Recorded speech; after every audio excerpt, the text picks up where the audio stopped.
नमस्कार मेरे प्यारे YouTube के साथियों, तंत्रलोक में आपका स्वागत है। अब ये तंत्रलोक नाम सुनकर आप में से बहुत से लोग सोच रहे होंगे कि आखिर ये क्या नया अजूबा है। तो दोस्तों, मैं आप लोगों से इस चीज के लिए सिर्फ इतना ही कहना चाहता हूं कि ये हमारा एक नया चैनल है, जहां पर आप लोगों को कुछ ऐसी डरावनी कहानियां सुनने को मिलने वाली हैं, जिन कहानियों को सुनते वक्त आपको लगेगा कि जैसे वो सब कुछ आपकी आंखों के सामने ही हो रहा है। इस चैनल पर आपको तंत्र मंत्र और खौफनाक रहस्यों से जुड़ी हुई लंबी लंबी कहानियां सुनने को मिलने वाली हैं। आज की इस कहानी को सुनकर आप लोग जितना ज्यादा हो सके उतना ज्यादा इस चैनल को सब्सक्राइब करने की कोशिश करें, क्योंकि आपके प्यार और सपोर्ट से ही मैं इस चैनल को आगे बढ़ा पाऊंगा।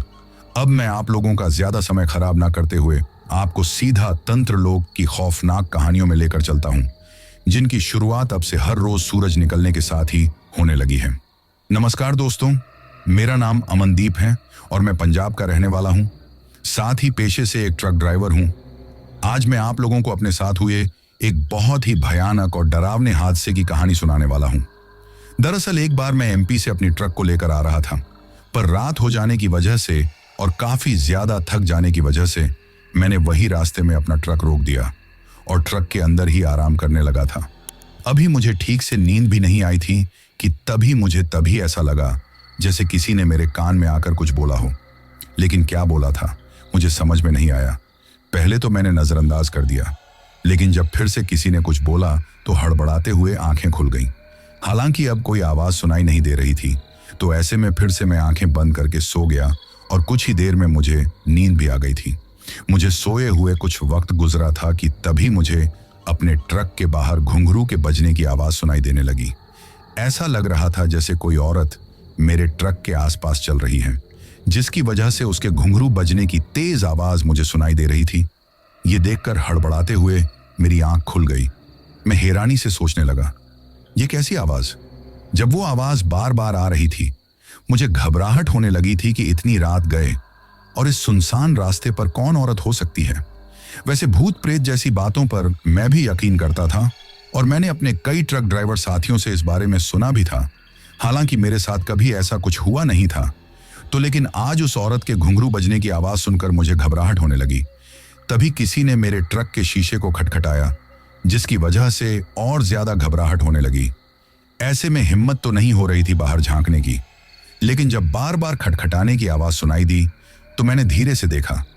उस चांदनी रात में एक लड़की मुझे खड़ी हुई दिखाई दी, जो काफी खूबसूरत थी। उसके हाथ में एक लोहे का बक्सा था। वो बड़ी ही प्यारी आवाज में फिर से बोली, अरे अंदर कोई है क्या? अब ये सुनकर मैं पहले तो सोचा कि शायद मेरे साथ कोई छलावा ना हो जाए, कहीं चुड़ैल ऐसा तो नहीं है। लेकिन फिर मैं अपने आप से बोला, सब लोगों के मन की बातें हैं, मैंने तो आज तक ऐसा कुछ नहीं देखा। वैसे मैं जो भूत प्रेत जैसी बातों पर हमेशा से यकीन करता था, उस सुंदर सी लड़की को देखकर इन सारी बातों को मैंने भी अंधविश्वास समझ लिया। फिर मैं ट्रक का गेट खोलते हुए बोला, हाँ क्या काम है? तो वो मेरी तरफ मुस्कुराते हुए बोली, इतनी देर से दरवाजा खटखटा रही हूं, आपने खोला ही नहीं। ये सुनकर मैं बोला, वो थोड़ी थकान हो गई थी तो मैं अंदर थोड़ा आराम करने लगा था और आंख लग गई थी। बताओ क्या काम है? उस वक्त मैं एक टक बस उसकी तरफ ही देखे जा रहा था। आखिर वो इतनी ज्यादा खूबसूरत लग रही थी कि जैसे मेरा दिलो दिमाग तो उस पर ही अटक गया था। अब वो मेरी तरफ देखकर बोली, गांव से आई हूं, आगे का जो शहर पड़ेगा ना, उधर मुझे जाना है, आप मुझे छोड़ देंगे क्या? अब ये सुनकर मैं कुछ बोलता उससे पहले ही वो बोली, गांव से बस पकड़ कर आ गई, लेकिन वो बस ड्राइवर साला, उसकी बस ही खटारा निकली, आधे रास्ते में ही खराब हो गई। तो जो पीछे का चौराहा है ना, वहां पर मुझे उतार दिया। अब पैदल चलते चलते यहां तक आ गई, इस उम्मीद में कि कोई साधन मिलेगा, लेकिन यहां तो कुछ भी नहीं है। ऐसे में आपका ट्रक देखा तो सोचा कि शायद आप मेरी कोई मदद कर देंगे। अगर आपको कोई दिक्कत हो तो मैं चली जाती हूं। ये कहकर वो जाने लगी तो मैं हड़बड़ाते हुए बोला, अरे नहीं, मुझे कोई दिक्कत नहीं है। उस वक्त पता नहीं क्या सम्मोहन शक्ति थी उस लड़की में कि मैं उसकी तरफ खींचा ही जा रहा था। तभी वो मेरे पास आई तो सच बताऊं तो मुझे एक एक पल के लिए तो एक अजीब सी बदबू आई थी, लेकिन मैंने इसको नजरअंदाज कर दिया और उसकी तरफ देखते हुए बोला, ठीक है, आप आ जाइए, आपको कहाँ चलना है? मैं छोड़ दूंगा। ये सुनकर वो खुश हो गई और मेरे हाथ में अपना जो बड़ा सा लोहे का बक्सा था वो दे दिया, जो बड़ा भारी था। मैंने वो बक्सा अंदर रख लिया और हाथ पकड़कर उसे भी अंदर खींच लिया। अब मैंने अपना ट्रक स्टार्ट किया तो वो मुस्कुराते हुए मेरी तरफ देखने लगी। ये देखकर मुझे तो काफी अच्छा लग रहा था। तभी वो अपने हाथों से धीरे धीरे मुझे टच करने की कोशिश करने लगी। सब कुछ देखकर भी मैं पहले तो अनजान बने रहने की कोशिश करता रहा। धीरे धीरे उसने मेरे हाथ पर अपना हाथ रख दिया। ये देखकर अब मुझ पर भी कंट्रोल ना हुआ। मैंने अपना ट्रक एक तरफ रोका। वो कुछ बोलती उससे पहले ही उसे किस करने लगा था। पहले तो उसने थोड़ा मना किया, लेकिन फिर वो भी मेरा पूरा साथ दे रही थी। उस वक्त हम जिस रोड पर थे ना, उसके दोनों तरफ ही जंगल थे। आप सबको पता है कि एमपी में कितने ज्यादा जंगल होते हैं। ऐसा ही रास्ता था और ऐसा लग रहा था जैसे उस सड़क पर सिर्फ मेरा ही ट्रक चल रहा हो। हम दोनों एक दूसरे में खोते ही जा रहे थे और वक्त का पता ही नहीं चला कि कब हम दोनों एक हो गए। लेकिन मुझे काफी ज्यादा थकान सी महसूस होने लग गई थी। सुबह से सफर कर रहा था, आराम भी ठीक से नहीं किया, शायद इसलिए ज्यादा थकान हो रही होगी। यही मैं सोच रहा था। वैसे जब से वो लड़की मुझे मिली थी ना, उसमें से एक अजीब सी बदबू मुझे आ रही थी, लेकिन मैं बस उसे नजरअंदाज ही करते जा रहा था। मेरे साथ में कुछ वक्त गुजारने के बाद वो लड़की मुस्कुराते हुए बोली, 1 मिनट, अभी आई। ये कहते हुए टॉयलेट करने के लिए चली गई और मैं उसकी तरफ देखता रहा। वो सड़क पर से उतरकर जो सामने जंगल था ना, उस तरफ चली गई थी। अब मैं उसका इंतजार करने लगा, लेकिन काफी देर हो गई, वो नहीं आई। ये देखकर मैं सोचने लगा कि कहाँ जा सकती हैं। पहले तो मैंने सोचा कि उसे जंगल में जाकर ढूंढता हूं, लेकिन इस तरह जाना ठीक होगा या नहीं, ये सोचकर कुछ देर और बैठा रहा। जब वो नहीं आई तो ट्रक में से सड़क पर उतरकर मैंने उसे काफी आवाज भी लगाई, लेकिन उसका कोई जवाब नहीं आया। अब ये देखकर मुझे थोड़ी घबराहट भी होने लगी कि वो ठीक है या नहीं, कहीं उसके साथ कोई प्रॉब्लम तो नहीं हो गई। ऐसी बातें दिमाग में आ रही थी। वैसे मैंने उसके साथ वक्त गुजार लिया था, लेकिन मैंने उसका नाम तक नहीं पूछा था। मुझे बस उसकी आवाज सुनाई दे रही थी जो कह रही थी, कहाँ हो तुम। मैं ट्रक में बैठे बैठे थक गया था और मेरी आंख लग गई थी। जब आंख खुली तो सुबह होने को आई थी, लेकिन वो लड़की अभी तक नहीं आई थी। ये देखकर मैं घबरा उठा और सोचने लगा कि इतनी देर हो गई, वो लड़की क्यों नहीं आई, कहीं उसके साथ कुछ गलत तो नहीं हो गया। यही सोचते हुए मेरी नजर उसके बक्से पर गई।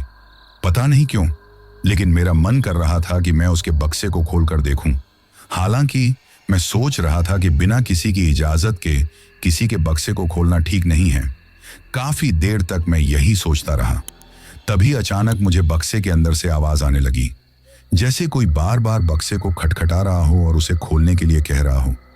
यह देखकर मैं बहुत घबरा गया और सोचने लगा कि ऐसा कैसे हो सकता है।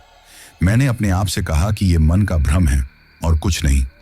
ये सोचते हुए मैंने उस बक्से को छूकर देखा तो अब ऐसी कोई आवाज नहीं आ रही थी, लेकिन मेरे मन में सवाल था कि उस बक्से में आखिर है क्या और वो लड़की कहाँ चली गई।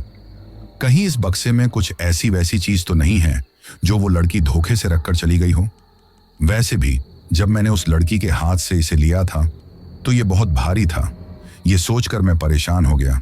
फिर मैंने हिम्मत करके उस बक्से को खोलकर देखा तो मेरी आंखें फटी की फटी रह गईं और पैरों तले जमीन खिसक गई। मुझे यकीन नहीं हो रहा था कि मैं जो कुछ देख रहा हूं वो सच है। उस बक्से के अंदर उस लड़की की लाश थी, जिसे टुकड़ों में काट कर रखा हुआ था।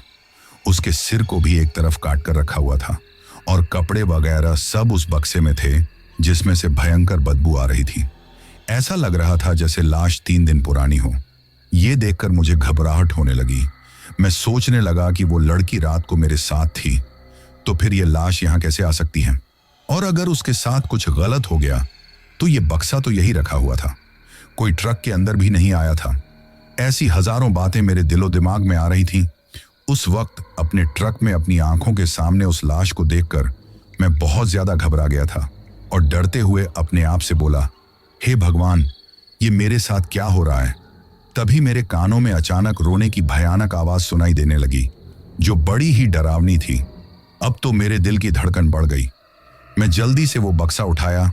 ट्रक से नीचे उतरने की तो हिम्मत नहीं हो रही थी, लेकिन उस बक्से को अपने ट्रक में भी नहीं रख सकता था। ऐसे में अभी सुबह का उजाला पूरी तरह नहीं हुआ था और सड़क पर भी कोई नहीं आ रहा था। तो हिम्मत करके मैंने सड़क की दूसरी तरफ जंगल की जो खाई थी उसमें उस बक्से को फेंक दिया। उस वक्त मैं थर थर कांप रहा था। मैंने सोचा कि अब बक्से को फेंक दिया, अब कोई प्रॉब्लम नहीं है। अगर मेरे ट्रक में गलती से वो बक्सा पुलिस या किसी को मिल जाता तो मैं तो बेवजह ही मर जाता।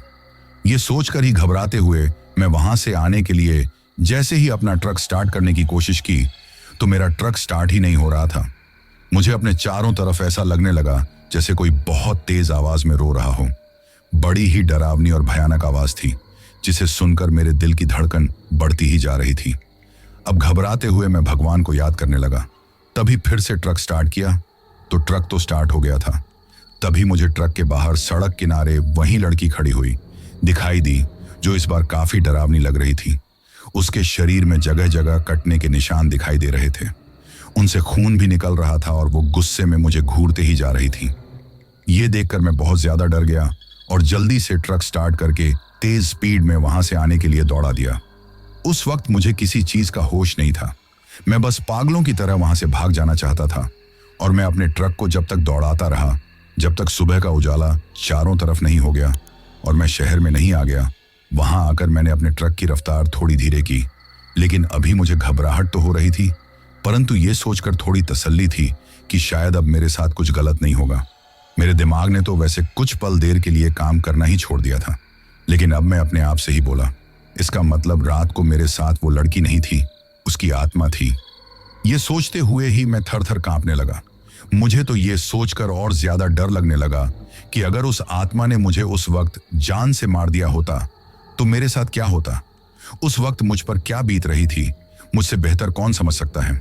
और इसी तरह सफर करते हुए सारा दिन गुजर गया। शाम को मैंने एक होटल पर आराम किया तो मेरे साथ कुछ भी डरावना नहीं हुआ, जिसकी वजह से मुझे थोड़ी तसल्ली तो हुई कि चलो अब तो कुछ भी डरावना नहीं हुआ, शायद आगे से भी अब ऐसा कुछ नहीं होगा। वैसे वो रात मैंने बड़ी मुश्किल से गुजारी थी, क्योंकि हर पल मुझे ऐसा लगता था जैसे वो आत्मा वापस आ जाएगी और मेरी जान ले लेगी। जैसे तैसे रात गुजर गई। सुबह होते ही मैं फिर से वहां से आने के लिए रवाना हो गया। ऐसे में सारा दिन सफर करके शाम को जब मैं पंजाब के लुधियाना शहर में पहुंच गया जहां मैं रहता था, तो मुझे थोड़ी तसल्ली हुई कि शायद अब मेरे साथ कुछ गलत नहीं होगा। लेकिन एक बात समझ में नहीं आ रही थी कि आखिर वो आत्मा मुझे मिली, मेरे साथ रात में कुछ वक्त गुजारा और फिर वापस चली गई। शायद वो बक्सा इसलिए छोड़कर गई होगी कि मैं पुलिस को उसकी मौत के बारे में बताऊं, इसीलिए वो मुझे दिखाई दी थी। लेकिन उस बक्से को पुलिस को देने के चक्कर में मैं भी मुसीबत में फंस जाता। यही बातें मेरे दिमाग में आ रही थी। कभी सोचता कि मुझे उस लड़की की मदद करनी चाहिए थी। मरने के बाद शायद वो चाहती हो कि उसकी मौत के बारे में सबको पता चले। इस तरह की बातें दिमाग में घूम रही थी। ऐसे में कुछ भी समझ नहीं पा रहा था। उस वक्त दिमाग में हजारों बातें घूम रही थी। वैसे मैं लुधियाना में अकेला रहता था। मेरा पूरा परिवार गांव में रहता था। मेरे मम्मी पापा, 2 छोटी बहनें, बड़ा भाई, मेरी पत्नी और एक बेटा, सब लोग गांव में रहते थे। जहां मैं रहता था वहां मकान मालिक दूसरे शहर में रहता था, इसीलिए नीचे का पोर्शन तो बंद था और ऊपर के पोर्शन में एक रूम, रसोई, हॉल था जिसमें मैं अकेला रहता था। वहां आकर अब मैं नहाने के लिए बाथरूम में गया तो मुझे ऐसा लगा जैसे कोई मेरे पीछे पीछे चल रहा है। यह महसूस होते ही हड़बड़ाते हुए मैंने पीछे की तरफ देखा, लेकिन मुझे कोई भी नजर नहीं आया। शायद ऐसे ही लग रहा होगा, इसलिए इस बात पर ज्यादा ध्यान नहीं दिया। नहाने के बाद मैं सोने के लिए बिस्तर पर लेट गया था। वैसे भी ये जो हादसा हुआ था, इन सब की वजह से भी बहुत परेशान था और इतनी लंबा सफर करने से थकान भी बहुत ज्यादा हो गई थी। अब मैं एक दिन अपने घर पर ही रहने वाला था जिससे आराम कर सकूं। यही सब सोच रहा था कि तभी दरवाजा खटखटाने की आवाज आई तो मैं सोचने लगा कि आखिर कौन हो सकता है। ऐसे में मैंने जैसे ही दरवाजा खोला तो सामने मेरी पत्नी खड़ी हुई थी। उसे देखकर मैं हैरान रह गया कि अब शाम के 7 बजे ये यहाँ क्या कर रही हैं। और वैसे भी दिन में बात हुई थी, तब तो उसने मुझे बताया ही नहीं कि ये यहाँ आने वाली हैं। ये सोचते हुए मैं हैरानी से उसकी तरफ देख रहा था तो वो मुस्कुराते हुए बोली, क्या हुआ, इस तरह क्यों देख रहे हो, जैसे मैं आपके लिए कोई अनजान हूं। अब मैं उसकी तरफ देखते हुए हड़बड़ाते हुए बोला, तुम यहां क्या कर रही हो। ये सुनकर वो मुस्कुराते हुए बोली, क्यों, मेरे आने से खुशी नहीं हुई क्या। तो मैं हड़बड़ाते हुए बोला, नहीं, ऐसी बात तो नहीं है, परंतु फिर भी इस वक्त यहां अकेले। अब वो मेरे पास आकर मेरी आंखों में देखते हुए बोली, जहां चाह होती है वहां राह अपने आप ही मिल जाती है। आपसे मिलने का मन था, अब आपको तो अपने काम से इतनी फुर्सत मिलती ही नहीं, तो सोचा कि मैं ही चली आऊं। क्या पता मेरे ना रहने पर आप किसी और को अपने मुंह लगा लो।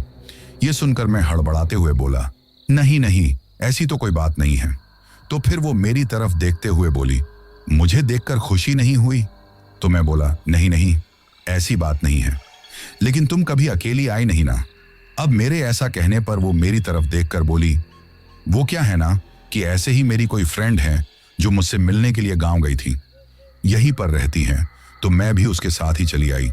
सोचा तो था कि सुबह आपके पास जाऊंगी, लेकिन जब आप यही रहते हैं तो आपके पास बिना बताए चली आई। ये सोचकर कि आपको कैसा लगेगा, आपको खुशी तो हुई है ना। अब मैं हड़बड़ाते हुए बोला, हाँ हाँ, बहुत खुश हूं। वैसे बिट्टू को कहाँ छोड़ आई? तो वो बोली, वो सब गांव में हैं। ये कहते हुए वो मेरे पास आकर मेरे साथ हरकतें करने लगी। छोड़ो अब उन बातों को, मैं इतनी दूर से आई हूं आपके लिए, और आप हैं कि पिछली बातों को ही सोचकर बैठे हो। अब ये सुनकर मैं हड़बड़ाते हुए बोला, नहीं, ऐसी कोई बात नहीं है। तभी मैंने गेट लॉक कर दिया। तभी अचानक मेरा फोन बजने लगा, तो जैसे ही मैं फोन की तरफ जाने लगा, उसने मेरा हाथ पकड़ लिया और बोली, होगा किसी का, रहने दो। ये सुनकर मैं बोला, एक बार देखा तो लेने दो। तो वो बोली, अब मैं हूं ना, सिर्फ मुझे देखिए। ये कहकर मेरे करीब आने की कोशिश करने लगी। उस वक्त उसका अंदाज कुछ अजीब सा लग रहा था, क्योंकि मेरी पत्नी सुनैना एक सीधी सादी गांव में रहने वाली औरत थी। अकेले घर से बाहर मार्केट जाते हुए भी उसे डर लगता था। ऐसे में यहां तक चली आई। थोड़ी हैरानी की बात तो थी, फिर सोचा शायद अपनी फ्रेंड का नाम ले रही हैं तो उसके साथ आई होगी, परंतु वो मेरे साथ जिस तरह की हरकतें कर रही थी उसे देखकर भी थोड़ा अजीब लग रहा था। कभी मेरी पत्नी ऐसा नहीं करती थी। अब वो मेरे पास आकर बोली, आपको तो मेरी कोई चिंता ही नहीं है। अब ये सुनकर मैं बोला, नहीं यार, ऐसी कोई बात नहीं है। तो वो बोली, तो आइए ना मेरे करीब। अब जैसे ही मैं उसके करीब जाने लगा, मुझे एक भयंकर सी बदबू आने लगी, जिसमें सांस लेना भी मेरे लिए मुश्किल सा हो रहा था। और मुझे अच्छे से याद था, ये वही बदबू थी जो रास्ते में मुझे जो लड़की मिली थी उससे भी बिल्कुल ऐसी ही बदबू आ रही थी। अब ये देखकर मुझे थोड़ी घबराहट तो होने लगी कि कहीं वो लड़की ही मेरे साथ कोई छलावा तो नहीं कर रही है। फिर अपने आप से बोला, नहीं नहीं, इतना लंबा सफर तय करके आया हूं, रास्ते में तो उसने मेरे साथ कुछ नहीं किया, तो फिर यहां क्यों आएगी। और मैं ये कैसी उलटी सीधी बातें सोचते जा रहा था। तभी मेरी पत्नी बोली, क्या हुआ? तो मैं हड़बड़ाते हुए बोला, कुछ नहीं। अब मैंने इस बात को नजरअंदाज कर दिया और उसके करीब जाने लगा, तो मुझे कुछ अजीब सा लगने लगा। पता नहीं क्यों, लेकिन मुझे ऐसा लग रहा था जैसे मेरी पत्नी मेरे साथ में नहीं है। एक अजीब सी बदबू के साथ एक घुटन सी भी महसूस हो रही थी। ऐसे में मैं थोड़ा पीछे हट गया। अब ये देखकर वो मेरी तरफ देखकर बोली, क्या हुआ? तो मैं हड़बड़ाते हुए बोला, कुछ नहीं। अब वो आकर मेरे गले लग गई और मेरे साथ जिस तरह की हरकतें कर रही थी मुझसे भी ना रोका गया, और मैं भी उसके करीब चला गया। इसी तरह मैं उसमें कब खो गया मुझे पता ही नहीं चला। तभी अचानक उसने मेरा गला पकड़ लिया। ये देखकर मैंने सोचा कि शायद मजाक कर रही हैं, कि जैसे ही उसने मेरा गला जोर से दबाया तो मैं हैरानी से उसकी तरफ देखा। वो अजीब तरीके से मेरी तरफ देखकर मुस्कुराते जा रही थी। ये देखकर मैं हैरान रह गया और हड़बड़ाते हुए बोलने की कोशिश करने लगा, परंतु उसने मेरा गला इतनी जोर से दबाया कि मेरी आवाज भी नहीं निकल रही थी। सांस उखड़ने लगी थी। अब तो मुझे बहुत ज्यादा घबराहट होने लगी। तभी अचानक उसने मुझे उठाकर एक तरफ धक्का दे दिया और मेरा गला छोड़ दिया। ये देखकर मैं घबराते हुए उसकी तरफ देखने लगा, तो वो जोर जोर से हंसने लगी थी। ये देखकर मैं हड़बड़ाते हुए बोला, पागल हो क्या? ये क्या हरकत है? तो वो मेरे पास आकर बोली, मैं तो आपको डराने के लिए मजाक कर रही थी, माफ करना, गलती हो गई। ये सुनकर मैं गुस्से में उसकी तरफ देखकर बोला, मजाक करने की भी हद होती है। तो वो मेरे पास आकर बोली, ज्यादा तकलीफ हुई थी क्या? मुझे नहीं पता था कि आपको ज्यादा तकलीफ होगी, आज के बाद नहीं करूंगी। अब ये सुनकर मैं कुछ सोचकर बोला, ठीक है। मैंने सोचा शायद ऐसे ही मजाक कर रही होगी। वैसे थोड़ी हैरानी की बात तो थी, क्योंकि उसने पहले कभी ऐसा नहीं किया था। अब हम दोनों ने अपने कपड़े पहन लिए कि तभी फिर से मेरा फोन बज उठा। जैसे ही मैंने फोन की तरफ हाथ बढ़ाया तो उसने मेरा हाथ पकड़ लिया और मुझे अपने करीब खींचकर बोली, आज किसी भी फोन पर ध्यान ना दोगे। अब यह सुनकर मैं बार बार फोन की तरफ देख रहा था जिसमें घंटी बजते ही जा रही थी। तो मैं बोला, कोई इमरजेंसी हो सकता है। तो वो मेरी तरफ देखकर बोली, मुझसे ज्यादा और क्या इमरजेंसी होगा। कुछ ही देर में कॉल कट गया था। तभी वो बोली, 1 मिनट और। बाथरूम में चली गई। काफी देर हो गई थी लेकिन वो बाथरूम में से नहीं आई। ये देखकर मैंने सोचा कि आखिर वो कर क्या रही हैं। अब मैंने बाथरूम के गेट के पास जाकर जैसे ही खटखटाने को हुआ, अंदर से अजीब तरह की आवाज आ रही थी, जैसे जानवर और इंसान की मिलीजुली आवाज हो। बड़ी भयानक सी आवाज थी जिसे सुनकर मैं थोड़ा घबरा गया। ये कैसी आवाज है? और दरवाजा खटखटाते हुए हड़बड़ाते हुए बोला, सुनैना तुम ठीक तो हो? दरवाजा खोलो, सुनैना दरवाजा खोलो। कुछ देर बाद उसने दरवाजा खोला और मेरी तरफ देखकर मुस्कुराते हुए बोली, क्या हुआ? तो मैंने बाथरूम में चारों तरफ जाकर देखा। अब मुझे कुछ भी नजर नहीं आ रहा था। वो मेरी तरफ देखकर बोली, क्या हुआ? तो मैं बोला, कुछ अजीब सी आवाज आ रही थी। मैंने सोचा कहीं तुम्हें कुछ हो तो नहीं गया। तो वो बोली, शांत मौसम है, किसी पड़ोस के मकान की आवाज आ रही होगी। और वैसे भी मुझे क्या होगा, कुछ होने का नंबर तो अब तुम्हारा है। अब यह सुनकर मैं हड़बड़ाते हुए बोला, मतलब? तो वो मुस्कुराते हुए बोली, कुछ नहीं। ये कहकर मेरे साथ आ गई और मैं भी उन बातों को नजरअंदाज कर दिया था। मैंने देखा कि वो अपने हाथ मुंह धोकर आई थी, लेकिन फिर भी उसमें से भयंकर बदबू आ रही थी। अब मैं उसे कुछ पूछ भी नहीं पा रहा था। बार बार मुझे वो रास्ते में मिली लड़की की बात याद आ रही थी। उसकी याद आते ही मैं सोचने लगा, शायद मुझे ही कोई भ्रम हो रहा होगा जिसकी वजह से ऐसा लग रहा होगा कि ऐसी बदबू आ रही है। वरना ऐसे कैसे हो सकता है कि मुझे हर जगह से ही ऐसी ही बदबू आए। ये सोचकर इस बात को नजरअंदाज करने की कोशिश करने लगा। तभी मुझे सोच में डूबे देखकर वो बोली, क्या हुआ? तो हड़बड़ाते हुए मैं बोला, कुछ नहीं, और बाथरूम में चला गया। जब मैं अपना मुंह धो रहा था तो मुझे शीशे में अपने पीछे वही लड़की खड़ी हुई दिखाई दी जो अजीब तरीके से गुस्से में मुझे घूरती जा रही थी। ये देखकर हड़बड़ाते हुए मैंने पीछे की तरफ देखा, लेकिन अब कुछ भी नजर नहीं आ रहा था। तो घबराते हुए फिर से शीशे में देखा तो अब कुछ दिखाई नहीं दे रहा था। शायद ऐसे ही मन का भ्रम होगा। ये सोचकर अपने हाथ मुंह धोकर जल्दी से मैं बाहर आया। फिर हम दोनों ऐसे ही लेट गए थे कि तभी वो बोली, मैं पानी लेकर अभी आई। ये कहकर वो रसोई की तरफ चली गई थी। तो मैं ऐसे ही फोन देख रहा था। मेरे घर से कहीं कॉल आ चुके थे। ये देखकर मैं सोचने लगा, शायद सुनैना के बारे में पूछने के लिए कॉल किया होगा कि वो मेरे पास आकर पहुंची हैं या नहीं। ऐसे में मैं फिर से कॉल करने वाला था कि तभी मेरा फोन बज उठा। मैंने देखा कि मेरी पत्नी का कॉल आ रहा है। ये देखकर मैं हड़बड़ा गया कि ये किचन में से मुझे क्यों कॉल कर रही है। और वैसे भी इसका फोन तो मैंने इसके हाथ में भी नहीं देखा, यहां भी नहीं देखा। ये अपना फोन घर छोड़कर आई है क्या?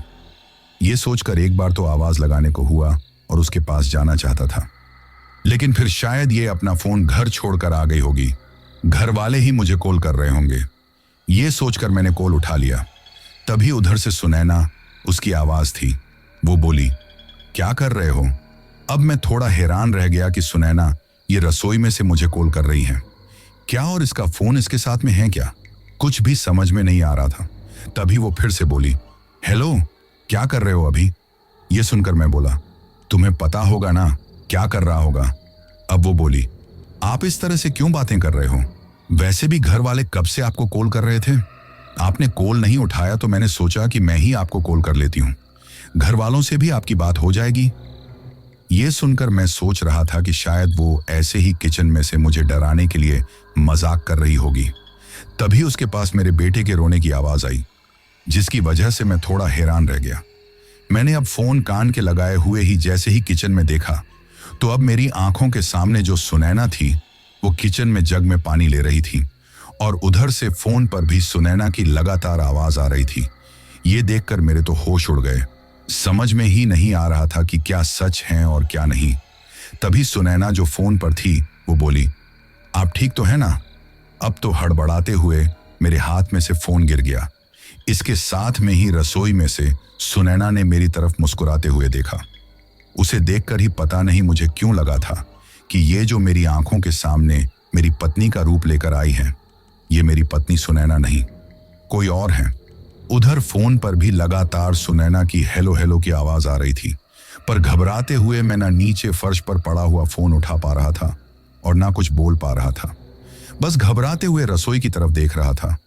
तो जो सुनैना आंखों के सामने थी, वो अजीब तरीके से मुस्कुराते हुए जैसे ही मेरी तरफ आने लगी, तो मैं बहुत ज्यादा डरने लगा और सोचने लगा कि इससे पहले कुछ हो जाए। अपने आप को बचाने के लिए मैं जैसे ही घर से बाहर की तरफ भागने लगा, तो एक तेज आवाज करते हुए घर का दरवाजा बंद हो गया। ये देखकर मेरे तो दिल की धड़कन ही बढ़ गई। तभी पीछे से मुझे भयानक रूप से हंसने की आवाज सुनाई दी। तो हड़बड़ाते हुए मैंने पीछे की तरफ देखा, तो वही लड़की मुझे खड़ी हुई दिखाई दी, जो देखने में बड़ी डरावनी लग रही थी। शरीर पर वही जगह जगह कटने के निशान, वही पूरी तरह सफेद पड़ा हुआ शरीर, आंखों के नीचे काले गड्ढे, बहुत ज्यादा भयानक थी। इतनी कि मैं आपको बता भी नहीं सकता। वो भयानक रूप से हंसती जा रही थी, जिसकी वजह से ऐसा लग रहा था जैसे उसकी हंसी चारों तरफ गूंज रही हो। अपनी आंखों के सामने उस वक्त उस लड़की को इस तरह हंसते हुए देखकर अब तो मेरा कलेजा ही मुंह को आ गया था। हे भगवान, ये मेरे साथ क्या हो रहा है। उस वक्त जैसे मैं अपनी सोचने समझने की शक्ति ही खो बैठा था, कुछ भी नहीं समझ पा रहा था। दिमाग ने तो जैसे काम करना ही छोड़ दिया था। बस थर थर कांपते हुए उस लड़की की तरफ देखने लगा। अब वो जैसे ही मेरी तरफ आने लगी, पास में एक गमला लगा हुआ था। उसके आने की वजह से गलती से वो गिर गया। उसके टूटने की आवाज सुनकर मुझे थोड़ा होश आया। अब मेरे साथ क्या होगा, ये सोचकर ही घबराते हुए मैं फिर से दरवाजा खोलने की कोशिश करने लगा, लेकिन दरवाजा नहीं खोल पा रहा था। तभी पूरे घर की लाइट अब बंद चालू होने लगी थी। ये देखकर मैं बहुत ज्यादा डर गया था। तभी एक भयानक आवाज मेरे कानों में सुनाई दी। सारे के सारे मर्द एक जैसे ही होते हैं और ऐसे लोगों को जिंदा रहने का कोई हक नहीं है। ये कहते हुए वो मेरी तरफ बढ़ने लगी। जो कमरे की लाइट बंद चालू हो रही थी, उसमें देखा उसका चेहरा अब बड़ा ही भयानक और डरावना लग रहा था। जगह जगह से चेहरे पर खून निकल रहा था। शरीर में भी कटने फटने के निशान थे। आंखें बिल्कुल लाल रंग की थीं, उनमें से भी जैसे खून निकल रहा था। वो मेरी तरफ बढ़ने लगी तो मैं घबराते हुए अब कुछ बोल ही नहीं पा रहा था। ऐसा लग रहा था जैसे अभी बेहोश हो जाऊंगा, और बार बार दरवाजा खोलने की कोशिश कर रहा था, लेकिन दरवाजा नहीं खुल रहा था। तो ये देखकर घबराते हुए मैं जोर जोर से चिल्लाने लगा, परंतु ऐसा लग रहा था जैसे मेरे चिल्लाने की आवाज सिर्फ मुझे ही सुनाई दे रही है। और वैसे भी नीचे का पोर्शन तो लोक था, अगल बगल में जो मकान थे वो भी मेरे मकान से दूरी पर थे। तो रात में वैसे भी कोई मेरी आवाज सुनने वाला नहीं था, और अगर किसी ने सुनी होगी तो ध्यान भी नहीं दिया होगा। मैं बस घबराते हुए चिल्ला रहा था। वही वो लड़की जोर जोर से मेरी हालत देखकर हंसती जा रही थी। उस वक्त सच बताऊं तो मैंने डरते हुए अपने कपड़ों में ही पेशाब कर दिया था, क्योंकि इतना ज्यादा डर गया था। तभी शायद मेरी अच्छी किस्मत थी कि उस वक्त दरवाजा खुल गया और मैं जल्दी से दरवाजा खोलकर सीढ़ियों से नीचे उतरकर भागने लगा। तो इतना ज्यादा डर रहा था कि सीढ़ियों से नीचे गिर गया, जिससे मेरे पैरों में भी चोट लग गई थी। लेकिन अब मैं एक पल भी वहां नहीं रुकना चाहता था, जिससे मेरी जान चली जाए। ऐसे में गिरते पड़ते अपने आप को संभालने की कोशिश करते हुए वहां से सीधे भागते हुए पास में ही मेरा एक दोस्त रहता था, उसके पास चला गया। जब उसके घर पहुंचकर मैं बार बार दरवाजा खटखटाते हुए अपने पीछे की तरफ देख रहा था कि कहीं वो लड़की वापस ना आ जाए। उसे दरवाजा न खोलते देखकर अब मैं बहुत ज्यादा डर गया। इतनी हिम्मत नहीं थी कि उसे आवाज लगा सकूं। गले से जैसे आवाज ही नहीं निकल रही थी। बस थर थर कांपते हुए बार बार दरवाजा खटखटाते जा रहा था। तो ऐसे में कुछ देर बाद तो उसने दरवाजा खोला और बोला, अरे यार, बाथरूम में था, थोड़ा सा तो इंतजार कर लेता। बार बार दरवाजा खटखटा रहा था, लेकिन मैं कुछ बोल नहीं पाया। उस वक्त मुझे इस तरह घबराते हुए और परेशान देखकर वो हैरानी से बोला, क्या हुआ? तो मैं डर के मारे कुछ बोल नहीं पा रहा था, बस घबराते हुए पीछे की तरफ देख रहा था। ऐसे में मेरी ऐसी हालत देखकर वो मुझे जल्दी से घर के अंदर लेकर गया और बोला, क्या हुआ? तो मैं पहले तो घबराते हुए कुछ नहीं बोल पा रहा था। तो उसने मुझे पीने के लिए पानी दिया। फिर पानी पीने के बाद थोड़ी हिम्मत करके मैंने हड़बड़ाते हुए उसे बातें बताईं और घबराते हुए हड़बड़ाते हुए बोला, मुझे वापस नहीं जाना है। मुझे आज रात तुम्हारे यहां ही रहने दे। मैं कल सुबह अपने गांव चला जाऊंगा। उस वक्त मेरी बात पर यकीन करना उसके लिए भी मुश्किल हो गया था। वो मेरी तरफ देखकर बोला, अरे यार, तुम्हें कोई भ्रम हुआ होगा। वैसे भी आजकल तुम्हें शराब पीने की आदत भी है ना, इसलिए कोई भ्रम हुआ होगा। वैसे भी नशे में अक्सर उल्टी सीधे भ्रम होते ही रहते हैं। ये सुनकर हड़बड़ाते हुए मैं बोला, मैंने कोई ड्रिंक नहीं की, मैं सच कह रहा हूं। तो वो बोला, मुझे पता है तुमने पी रखी होगी और तुम्हें ऐसे ही भ्रम हुआ होगा। ये कहकर वो मेरी बात पर यकीन नहीं कर रहा था। अब मैं उसे कैसे समझाता था कि आज मैंने कोई ड्रिंक नहीं की है और मेरे साथ कोई भ्रम नहीं हुआ। मैं सच बोल रहा हूं, परंतु उसे मेरी बात पर यकीन नहीं हो रहा था। वैसे नशा करने वालों के साथ अक्सर ऐसा ही होता है। अगर वे बिना नशा किए हुए भी सच बोले कि उनके साथ ऐसा कुछ हुआ है, तो लोग उनकी बात पर यकीन नहीं करते। सबको यही लगता है कि नशा करने के बाद ऐसी उल्टी सीधी बातें बोल रहा होगा। यही अब मेरे साथ हो रहा था, क्योंकि शराब पीने के बाद अक्सर मैं अपने दोस्तों के साथ ऐसी ही उल्टी सीधी बातें किया करता था कि आज हकीकत में मेरे साथ ये सब कुछ होने के बाद भी मेरे दोस्त ने मेरी बात पर यकीन नहीं किया, जिसकी वजह से मैं बहुत ज्यादा घबरा रहा था। तभी वो मेरी तरफ देखकर बोला, ठीक है, मेरे साथ चलो, मैं भी देखता हूं तुम्हारे घर में क्या है। ये सुनकर हड़बड़ाते हुए मैं बोला, नहीं, मैं वापस नहीं जाऊंगा। वो लड़की मुझे जिंदा नहीं छोड़ेगी, हम दोनों को ही मार डालेगी। हम दोनों वापस नहीं जाएंगे। मैं आज रात यहीं रुक जाऊंगा, कल सुबह होते ही अपने गांव चला जाऊंगा। तो मेरी बात सुनकर वो बोला, ठीक है, रुक जाना, सुबह अपने गांव भी चले जाना, पर एक बार मुझे देखकर तो आने दे कि आखिर हुआ क्या है। चलो मेरे साथ। अब मेरी इतनी हिम्मत नहीं थी कि वापस अपने घर जा सकूं, तो उसने मेरा हाथ पकड़ा और बोला, चलो, मैं देखता हूं क्या है और क्या नहीं। अब मैं उसके साथ चल तो दिया था, लेकिन बहुत ज्यादा घबरा रहा था। थर थर कांप रहा था कि हे भगवान, पता नहीं अब मेरे साथ क्या होगा। फिर हम दोनों ने मेरे घर पर आकर देखा कि घर का दरवाजा खुला हुआ था। अब जल्दी से वो मेरे साथ अंदर आया। लाइट भी ठीक तरह से जल रही थी और सामान भी अपनी जगह पर रखा हुआ था। कुछ भी वहां पर नहीं था। उस वक्त घर को देखकर ऐसा लग ही नहीं रहा था कि इस घर में कुछ हुआ है। और जो गमला मुझे टूटा हुआ दिखाई दिया था, वो भी ठीक तरीके से रखा हुआ था। ये देखकर मेरी भी हैरानी का ठिकाना नहीं रहा कि ऐसे कैसे हो सकता है। अब मेरा दोस्त ये देखकर मेरी तरफ देखकर बोला, देखो, कुछ भी तो नहीं है। अब ये देखकर मैं हड़बड़ाते हुए बोला, ऐसे कैसे हो सकता है। फिर मैं सोचने लगा कि वो जो कोई भी है, एक आत्मा है, वो तो कहीं भी आ जा सकती है, शायद चली गई होगी। अब मेरा दोस्त बोला, पहले एक तो तुम्हें पीने की आदत लग गई है और अब इस तरह नशे में उठकर भागने की आदत भी लग गई है। आज तो मेरा दरवाजा खटखटाया है, कहीं नशे में किसी और का दरवाजा मत खटखटा देना, वरना पता है ना क्या होगा। यह सुनकर घबराते हुए मैं बोला, मैं सच कह रहा हूं, मेरी बात पर यकीन करो। तो वो मेरी तरफ देखकर बोला, देख यार, पहले ही मुझे बहुत ज्यादा थकान हो रही है, अब और परेशान ना कर। और वैसे भी अगर तुझे मेरे साथ सोना है ना, तो ये नाटकबाजी ना कर, चल मेरे घर पर, वरना यहीं पर सो जा। अब घबराते हुए मैं तो कुछ बोल ही नहीं पा रहा था। तभी मेरा दोस्त बोला, देखो, कुछ भी नहीं है यहां पर, सो जाओ। अब मैं बोला, नहीं, मुझे भी तुम्हारे साथ चलना है। अब मेरी बात सुनकर वो कुछ सोचकर मैं घबराकर बोला, ठीक है, चलो। अब मैं उसके साथ उसके घर पर चला गया था और उसके साथ सोने के लिए लेट गया। अब मेरा दोस्त मेरी तरफ देखकर बोला, इस नशे की वजह से घर को भी ऐसा ही खुला छोड़कर आ गया था। अगर चोर घुस गया ना, तो क्या होगा, थोड़ा ध्यान रखकर। यह कहकर उसने सोने के लिए आंखें बंद कर ली थी, परंतु मेरी तो नींद न जाने कहां खो गई थी। उस वक्त भी मेरे दिलो दिमाग में तो वही बातें घूम रही थी। वही मेरा दोस्त कुछ ही देर में सो गया था।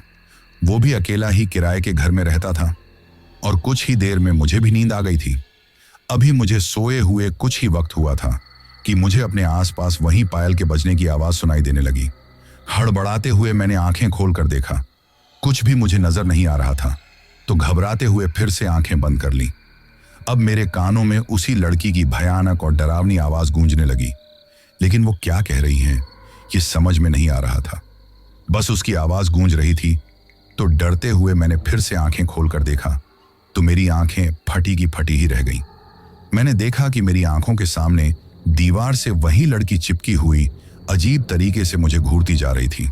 बहुत ज्यादा डरावनी लग रही थी और उसके जो शरीर पर जगह जगह कटने के निशान थे, उनसे भी खून निकलकर नीचे फर्श पर गिर रहा था। ये देखकर मैं बहुत ज्यादा डर गया। तभी उस लड़की ने भयानक रूप से चिल्लाते हुए एकदम मेरी तरफ झपट्टा मारा तो मेरे मुंह से चीख निकल गई। मेरे चिल्लाने की आवाज सुनकर मेरे दोस्त की नींद खुल गई। वो मेरी तरफ देखकर बोला, क्या हुआ? अब मैं तो इतना ज्यादा डर गया था कि घबराते हुए, कांपते हुए उसे कुछ बता नहीं पा रहा था। ये देखकर उसने कमरे की लाइट जलाई। पहले 0 वॉट बल्ब कमरे में जल रहा था। मुझे घबराते हुए देखकर बोला, क्या हुआ? क्या देख लिया? परंतु घबराते हुए मैं बस उस दीवार की तरफ देखे जा रहा था, जहां अब मुझे कुछ भी दिखाई नहीं दे रहा था।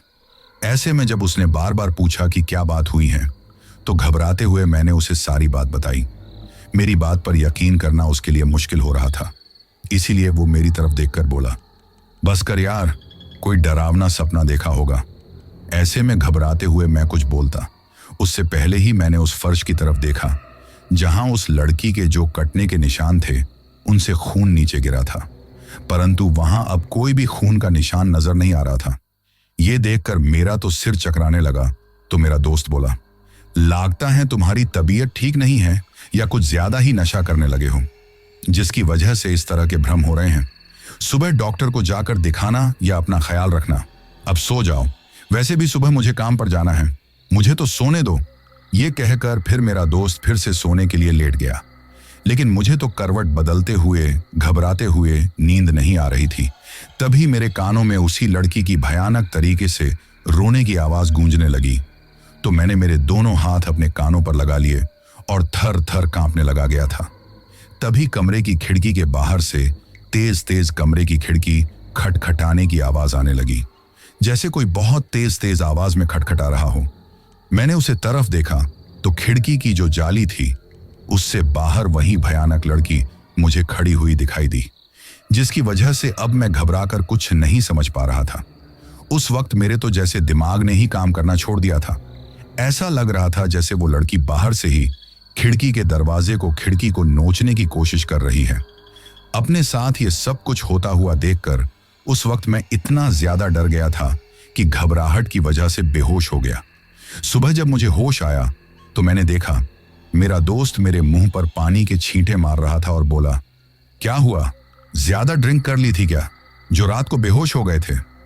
अब मैं उसे क्या बताता, क्योंकि मुझे पता था कि मेरी बात पर तो वैसे ही उसे यकीन होने वाला नहीं है, इसलिए मैं कुछ नहीं बोला। वही फिर वो अपने काम पर जाने के लिए तैयार होने लगा। अब मैंने भी सोचा कि ये तो काम पर चला जाएगा, ऐसे में मुझे वापस चलना चाहिए, परंतु अपने घर जाने की अब हिम्मत नहीं हो रही थी। ये देखकर मेरा दोस्त फिर से बोला, अरे यार, मैंने कहा कुछ नहीं है, जाओ अपने घर। लेकिन घबराते हुए मैं कुछ नहीं बोला। अब जब मेरा दोस्त अपने काम पर जाने लगा तो फिर मैं भी अपने घर पर चला आया। उस वक्त घर के अंदर कदम रखते हुए भी मेरे दिल की धड़कन बढ़ी हुई थी। जो कुछ मेरे साथ हुआ था वही बातें मेरे दिमाग में घूम रही थी। मैं कांपते जा रहा था, लेकिन घर में चारों तरफ एक अजीब सी शांति छाई हुई थी। वहां पर सब कुछ ठीक तरीके से था, किसी तरह की कोई प्रॉब्लम नहीं थी। ये देखकर मैंने चैन की सांस ली। कभी सोचता था कि हाँ, सच ही कहता है मेरा दोस्त। वैसे भी कल चाहे मैंने ड्रिंक नहीं की थी, लेकिन आजकल मैं इतना ज्यादा पीने लगा हूं कि जिसकी वजह से मुझे ये सब कुछ भ्रम हुआ था, जबकि ऐसा तो कुछ नहीं है। ये सोचकर मैं अपने आप को तसल्ली देने की कोशिश करने लगा, जबकि मुझे पता था कि इस तरह तसल्ली देने से कुछ नहीं होगा। जो कुछ मेरे साथ हुआ था वो हकीकत में हुआ था, वो कोई भ्रम या कोई डरावना सपना नहीं था। अब बाथरूम में आकर मैं जल्दी से नहाने धोने के बाद बाहर आया। घबराहट की वजह से खाना भी नहीं बना पा रहा था।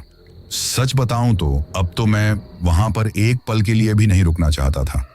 ऐसे में मैंने अपने ट्रक मालिक को कॉल किया, उससे बातें की तो पता चला कि पास के ही शहर में मुझे ट्रक लेकर निकलना है और शाम तक वापस लौट आना है।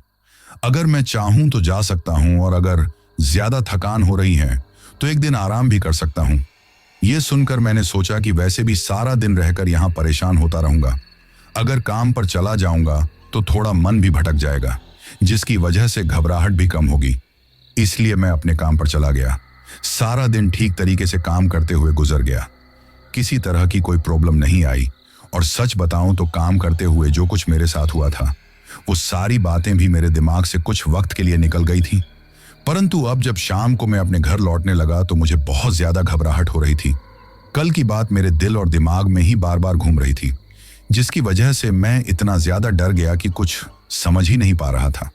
लेकिन घर जाना भी जरूरी था।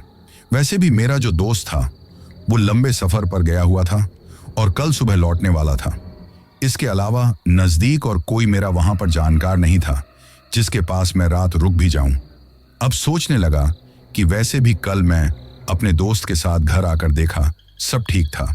सुबह भी सब ठीक था।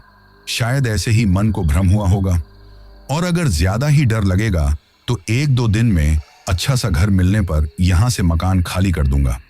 ये सोचकर अपने आप को तसल्ली देते हुए मैं अपने घर पर आ गया।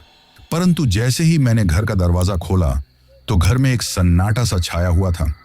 ये देखकर घबराते हुए, कुछ कदम अंधेरे में ही चलते हुए, भगवान को याद करते हुए जब मैंने लाइट चलाई तो सामने जो कुछ देखा उसे देखकर तो मेरे पैरों तले ही जमीन खिसक गई।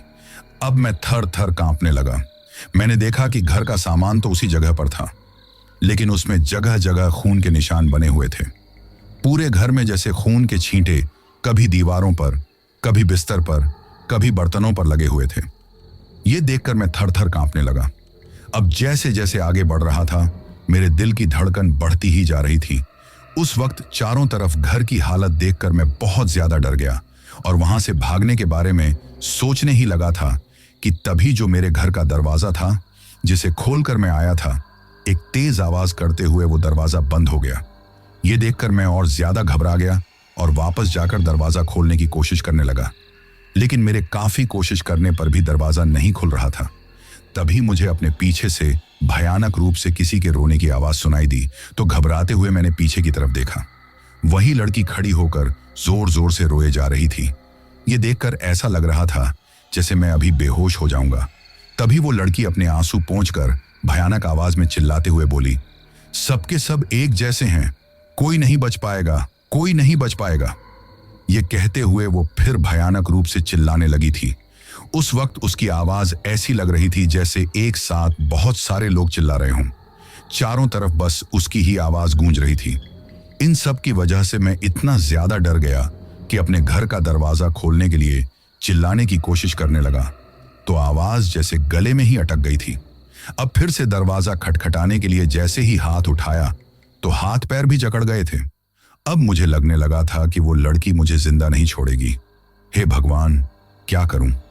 तभी वो लड़की अजीब तरीके से मुझे घूरते हुए गुस्से में मेरी तरफ बढ़ने लगी, तो मुझे तो अपनी आंखों के सामने अपनी मौत नजर आने लगी थी। मुझे लग रहा था कि अब शायद मैं जिंदा नहीं बच पाऊंगा, कोई भी मुझे नहीं बचा पाएगा। ये लड़की पता नहीं कितनी बेरहमी से मेरी जान लेकर रहेगी। उस वक्त दिमाग ने तो काम करना ही छोड़ दिया था, क्योंकि जब आपको खुद अपनी आंखों के सामने अपनी मौत दिखाई दे तो उस वक्त कैसा लगता है, ये तो वही इंसान समझ सकता है जिसके साथ ये सब कुछ गुजारा हो। तभी अचानक मुझे ऐसा लगा जैसे मेरे हाथ पैरों में हलचल होने लगी है। तो ऐसे में अपनी जान बचाने के लिए बिना सोचे समझे मैं सीढ़ियों से होकर छत पर चला गया, क्योंकि दरवाजा तो खुला नहीं था। ऐसे में अंदर से सीढ़ियां ऊपर छत की तरफ जा रही थी, तो वहीं पर चला गया। उस वक्त घबराते हुए मुझे नहीं पता था कि मेरे साथ आगे क्या होगा। बस मैं भागते जा रहा था।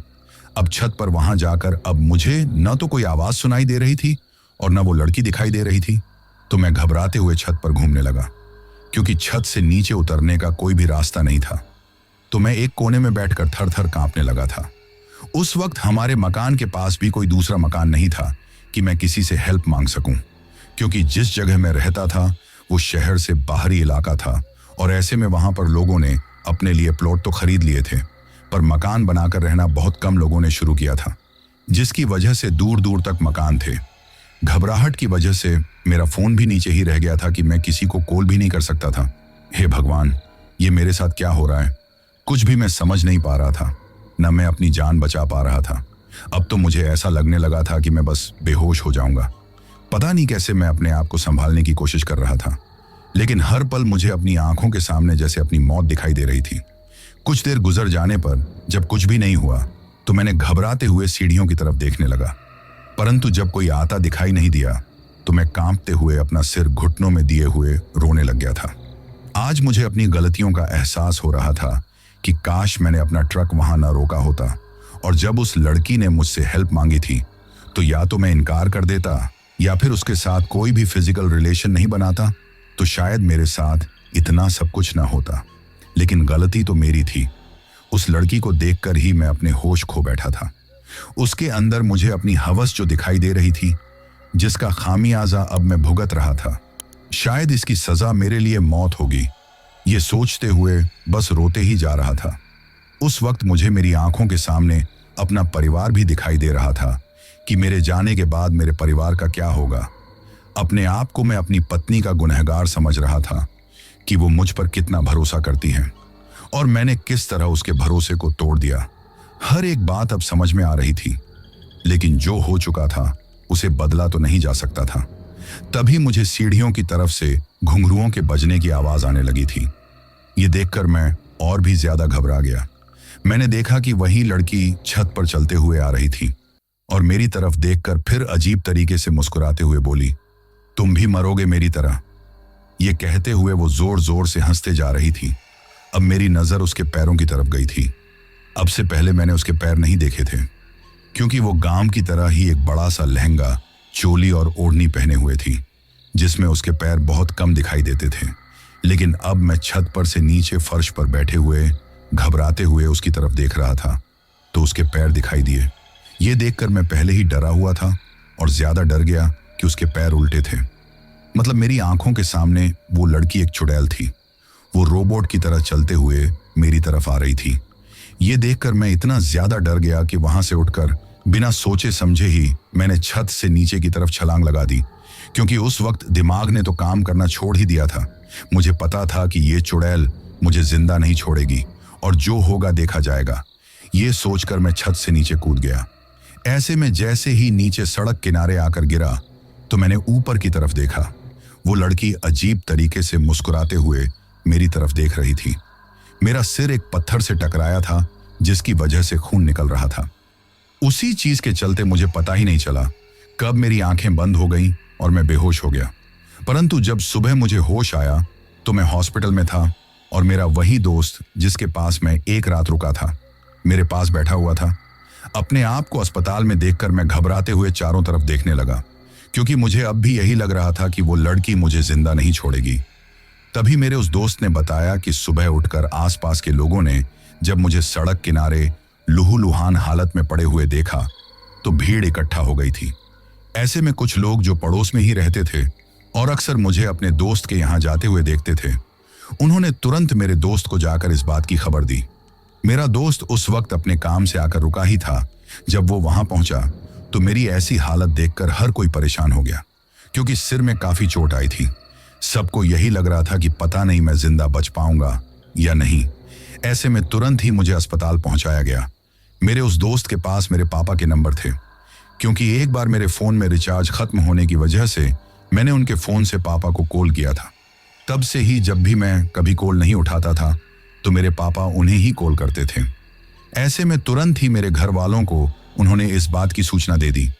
वैसे मुझे वक्त पर ही अस्पताल लेकर आ गए थे, जिसकी वजह से मेरी जान बच गई थी। अब मेरा दोस्त मुझसे पूछने लगा कि हुआ क्या है, तो मैं घबराते हुए पहले तो कुछ बोल नहीं पाया, लेकिन फिर हिम्मत करके मैंने उसे सारी बातें बताई तो वो बोला, यार ये ड्रिंक करने की भी हद होती है। आज पीने के बाद तुमने ऊपर से ही छलांग लगा दी। कितनी चोटें आई हैं, बड़ी मुश्किल से तुम्हारी जान बची है। कम से कम अपने परिवार के बारे में तो सोच लिया करो। ये कहते हुए मुझे समझाने की कोशिश करने लगा। अब मैं उसे कैसे समझाऊं कि मेरे साथ जो कुछ हुआ है वो सच में ही हुआ है। कुछ ही देर में मेरे घर वाले भी आ गए थे। मेरे दोस्त ने उन्हें सारी बात बताई। सभी घर वाले मुझ पर भड़क गए। किसी को भी मेरी बातों पर यकीन नहीं हो रहा था। हर कोई मुझ पर गुस्सा कर रहा था, क्योंकि सबको ये लग रहा था कि मैंने ही शराब के नशे में ऊपर छत से छलांग लगा दी थी। लेकिन उस वक्त मेरी पत्नी ने मेरा साथ दिया, क्योंकि कल उसने फोन किया था और उस वक्त मैं घबरा गया था, तो उन्होंने मेरा साथ दिया। ये देखकर मेरे भाई ने तो यहां तक बोल दिया था, ये पीकर छत पर से कूद गया होगा और तुम्हें पता है ये कितना ज्यादा झूठ बोलता है, फिर भी तुम इसका इतना साथ क्यों दे रही हो? लेकिन मेरी पत्नी ने मेरी बात पर भरोसा किया। उन्होंने मेरा ख्याल रखा। फिर मुझे मेरे घर वाले सीधे ही अस्पताल से घर लेकर गए। मेरे दोस्त ने अपने किसी जानकार की मदद से मेरा सारा सामान उस जगह से निकलवा कर अपने यहाँ रखवा लिया था, क्योंकि अब मैं उस घर में तो रहने वाला नहीं था। गांव में भी जब रात को मैं सोता रहता था तो मुझे घबराते हुए नींद खुल जाती थी। कभी ऐसा लगता जैसे खिड़की के बाहर वही चुड़ैल खड़ी हुई है, कभी उसके चिल्लाने की आवाज आती। मैं बहुत ज्यादा घबराने लगा था। मेरी ऐसी हालत देखकर मेरी पत्नी रोज मंदिर जाने लगी और वहां से चरणामृत लेकर आती, भगवान से मेरी सलामती के लिए प्रार्थना करती। धीरे धीरे इस तरह वक्त गुजरता गया। मेरी चोटें काफी हद तक ठीक हो गई थी। इन सब में लगभग 4 महीने का समय लगा। जब जाकर मेरी हालत ठीक हुई थी, मेरी पत्नी ने मेरा बहुत ज्यादा ख्याल रखा था, वरना मैं ठीक हो ही नहीं पाता। उस वक्त अपनी पत्नी को अपना इतना ख्याल रखते देखकर मेरी आंखों में आंसू आ जाते कि कैसे मैंने उनका भरोसा तोड़ा था और वो मेरा कितना ख्याल रख रही हैं। जिन घर वालों के सामने और अपनी मनमर्जी के सामने मैंने कभी उनकी कदर नहीं की, आज मेरे बुरे वक्त में उसी ने मेरा साथ दिया है। अब मैं फिर से अपने काम पर वापस जाना चाहता था, लेकिन बहुत ज्यादा घबराहट हो रही थी। वैसे मैंने गांव के पुजारी बाबा से कहकर अपने गले में पहनने के लिए बालाजी बाबा के नाम का ताबीज भी बनवा लिया था। साथ में मैंने हमेशा के लिए ड्रिंक छोड़ने की कसम खा ली थी, लेकिन मेरे घर वालों को और मेरे दोस्तों को तो यकीन ही नहीं था कि मैं ड्रिंक छोड़ सकता हूँ। सब कहते थे कि मैं बस ऐसे ही झूठ बोल रहा हूँ। फिर मैं वापस अपने काम पर लौट आया। इस बार मैं अकेला नहीं रहता था। मेरा ही एक जानकार जो ट्रक चलाता था, उसके ही साथ मैं रहने लग गया था और फिर से अपना काम स्टार्ट कर दिया। लेकिन अब मैं हमेशा अपने साथ हनुमान चालीसा रखता। साथ में ही बालाजी बाबा के नाम का ताबीज मेरे गले में था। अब ट्रक में सफर करते वक्त मैं अक्सर हनुमान चालीसा चलाए रखता। रात को कभी भूल कर भी सफर नहीं करता, और जिस तरफ मेरे साथ ये हादसा हुआ था वहां तो मैंने कभी रात के वक्त सफर किया ही नहीं। दिन में भी जाते हुए वहां पर मुझे घबराहट होने लगती और बहुत ज्यादा डर लगने लगता। तभी मैंने अपने साथ के ट्रक ड्राइवर से सुना कि जो लड़की मुझे दिखाई दी थी, मेरे साथ इतना सब कुछ हुआ था, वो लड़की जो किसी लड़की से प्यार करती थी, उसके बहकावे में आकर अपने गांव से बस पकड़कर शहर जाने के लिए आ गई थी। लेकिन बस खराब होने की वजह से वो वहीं चौराहे पर खड़ी होकर बस के आने का इंतजार करने लगी। लेकिन जब उसे कोई साधन नहीं मिला तो फिर उसने किसी से फोन लेकर अपनी बॉयफ्रेंड को कॉल किया, तो वो उसे लेने के लिए आ गया था। अब वो लड़की बहुत ज्यादा खुश थी अपनी जिंदगी के बारे में सोचकर उस लड़के के लिए, तो वो अपना घर परिवार सब कुछ छोड़कर आई थी। लेकिन उसके उस बॉयफ्रेंड ने उसके साथ धोखा किया। वहां से ये कहकर उसे पैदल ले आया कि यहाँ कोई साधन मिल जाएगा तो वे लोग चलेंगे। उस वक्त चारों तरफ अंधेरा भी हो गया था, लेकिन उस अपने बॉयफ्रेंड पर भरोसा था। पर उसने उसके साथ धोखा किया। उसके बॉयफ्रेंड ने अपने ही कुछ आवारा दोस्तों को पहले ही बुला लिया था। वहां लाकर फिर उन्होंने चारों तरफ से उसे घेर लिया। ये देखकर वो घबरा गई। फिर अपनी बॉयफ्रेंड की बातें सुनकर उसे पता चल गया कि उसके साथ धोखा हुआ है और अब उसके साथ क्या होने वाला है। अब अपने आप को बचाने के लिए वो भागने की कोशिश करने लगी, लेकिन उसका बॉयफ्रेंड अपने आवारा दोस्तों के साथ मिलकर जबरदस्ती उसे उठाकर उसे जंगल में ले गए और वहां उसके साथ सभी ने रेप किया। फिर उसे मारकर उसकी लाश को टुकड़ों में काटकर जिस बक्से में वो अपने कपड़े लेकर आई थी, उसमें से कपड़े निकालकर उसकी लाश को डालकर फेंक दिया। ये सुनकर मुझे तो बहुत ज्यादा घबराहट होने लगी और अपने साथ गुजरी हुई सब बातें याद आने लगी। तभी मेरे उस ट्रक ड्राइवर साथी से मुझे पता चला कि सड़क के किनारे उस लड़की की लाश किसी पुलिस वाले को मिली थी और उसने उस आधार पर तहकीकात की तो जो उस लड़की के गुनहगार थे वो पकड़े गए। उन्होंने सारा गुनाह भी कबूल कर लिया है और ऐसे में अब उन्हें सजा भी हो गई थी। परंतु पता नहीं कैसे एक एक करके सभी ने जेल के अंदर ही फांसी का फंदा लगाकर अपनी जान दे दी। ये देखकर लोगों का कहना तो है कि उस लड़की ने उन्हें मारा था, क्योंकि जेल का जो गेट था उसी से फांसी का फंदा लगाया गया था। अब कैसे उनकी जान गई ये तो पता नहीं, लेकिन लोग यही मानते हैं कि उस लड़की ने अपना बदला पूरा किया है। ये सुनकर मुझे थोड़ी तसल्ली हुई। उस लड़की के साथ जो कुछ हुआ सच में बहुत बुरा था, लेकिन वो रास्ते आने जाने वाले लोगों को जिस तरह अपने छलावे का शिकार बनाकर जान लेती थी, वो भी ठीक नहीं था।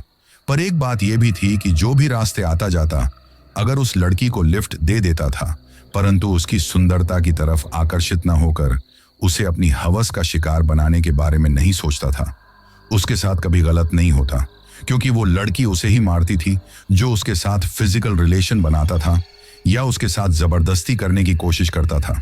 परंतु अब वो लड़की वहां पर दिखाई नहीं देती है। शायद उसके गुनहगारों को सजा मिलने के बाद ही उसकी आत्मा मुक्त हो गई है। वैसे मेरे साथ जो कुछ हुआ था उससे मेरे दिल और दिमाग में इस कदर डर बैठ गया कि आज भी वो सारी बातें याद आने पर मुझे बहुत ज्यादा घबराहट होने लगती हैं। जो कुछ मेरे साथ हुआ था उसके बाद मैंने शराब पीना, झूठ बोलना और अपनी हर गंदी आदत छोड़ दी और अपने घर परिवार के बारे में सोचकर जीने लगा।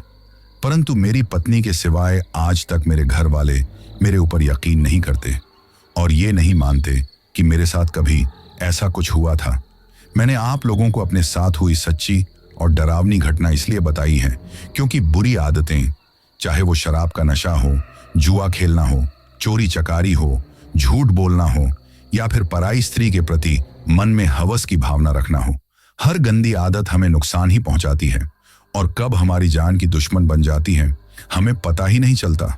अगर हमारे अंदर अच्छे भाव हैं, भगवान की पूजा पाठ में हमारी रुचि है, भगवान पर पूरा भरोसा है और हमारे कर्म हमारे साथ हैं, तो कहीं ना कहीं भगवान हमारा साथ देते हैं और हमारी जान बच जाती है। मेरी किस्मत अच्छी थी और शायद मेरी पत्नी के कर्म अच्छे थे जिसकी वजह से मेरी जिंदगी बच गई, वरना मैं भी उस चुड़ैल के हाथों बेरहमी से मारा जाता। इसलिए मैं आप सभी से यही कहना चाहता हूं कि रात में सफर करते समय किसी की मदद करना बुरी बात नहीं है, लेकिन सुनसान और अनजान रास्ते पर अपनी गाड़ी रोकते समय थोड़ी सावधानी भी रखना जरूरी है। पता नहीं कब हमारे साथ कौन सा छलावा हो जाए और हमारी जान का दुश्मन बन जाए और हमें इस बारे में पता ही नहीं चले। इसके साथ ही मैं ये कहना चाहता हूं कि अपनी पत्नी की कदर करें और उसके भरोसे को कभी न तोड़ें, क्योंकि हम सोचते हैं कि हम जो कुछ कर रहे हैं उसके बारे में किसी को पता नहीं चलेगा। ये हमारी गलतफहमी है, हमें हमारे कर्मों का हिसाब चुकाना पड़ता है। तो दोस्तों, ये थी हमारी आज की कहानी आपको कैसी लगी ये आप मुझे कमेंट बॉक्स में कमेंट करके जरूर बताना।